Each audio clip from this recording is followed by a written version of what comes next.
Ginataang biyoko naman ang babanatan natin mga pare ko eh.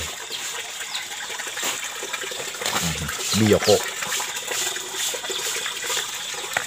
Nakuha namin yung paghahalabas. Ish, mapudang pang gatong at mausok. Ay, papaypayan ko muna. Maingas na nakaluno pati.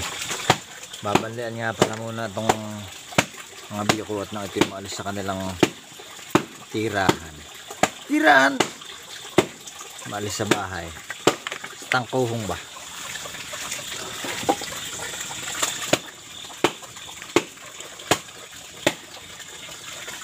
Malingas ang panggatong at bao. Galing kuprahan. Nababalian na guys at nang matanggal sa bahay. Yun! Us! Nainitan na.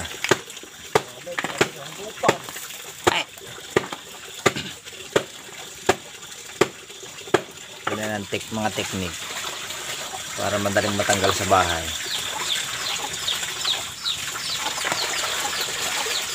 Sa tangkuhong ba? Tangkuhong.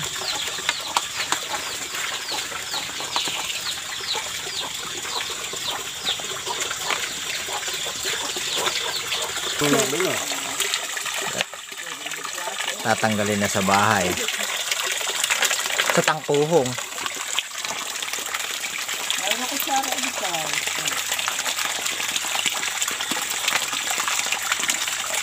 Tatanggalin isa-isa. Mataba.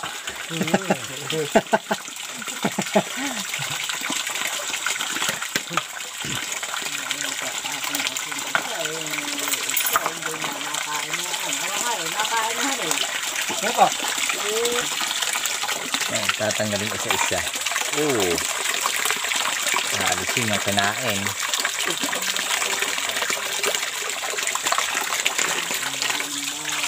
Ganito ang itsura. Itsura. Ano laman ng biyoko?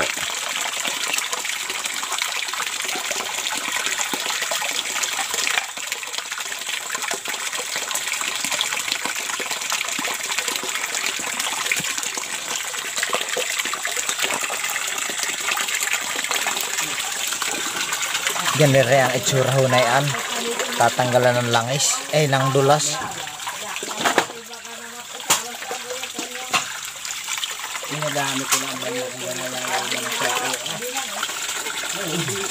Bayan lahat yung aming lulutuin na biyoko. Hihiwain naman. At yan maiging ulam. Hihiwain na ng medyo pino. Para mamaya isasangad.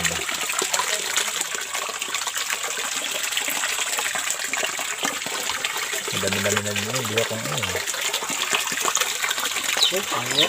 yun, dali na. Hiwa ng lahat.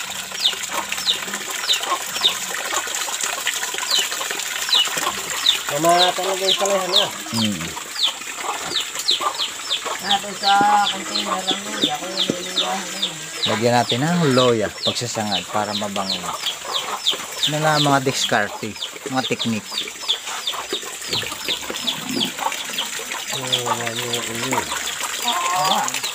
Maraming manok naghihintay ng budbud. Lagyan na natin yung gata saka salay na lang ricado. Tanglad.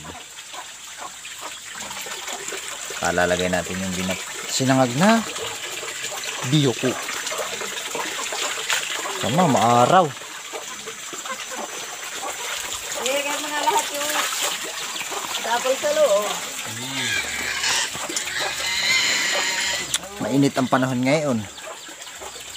Papakuloy mo na eh. Yun na nga pala guys yung aming biyoko.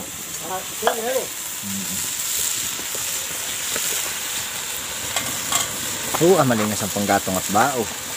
Lalagyan natin ng siling almoranas. Joke. Siling pampabang. Wala po tayong siling mapahan. Pero masarap na ay mapahang.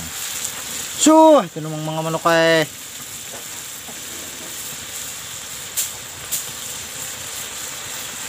hindi baga. Iigahin lang yan hanggang magmanti-mantika at aba, ay maigi yan. Maegi. Yan natin ng asin. Saka kaunting bitsin. At talagang makakakain-kain. Malinis ang panggatong dito. Bao. Naiiga na ng kaunti.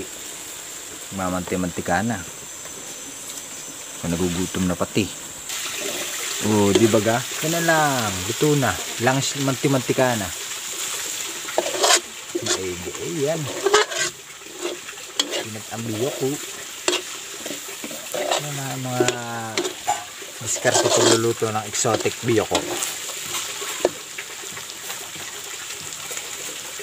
Maahon na yan at makakain na tayo. Kain na tayo guys. Mausok ang ating panggatong.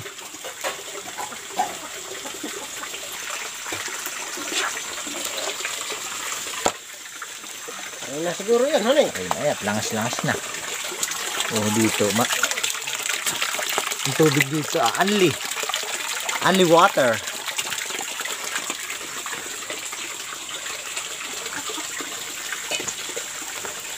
Ahon na, makakain.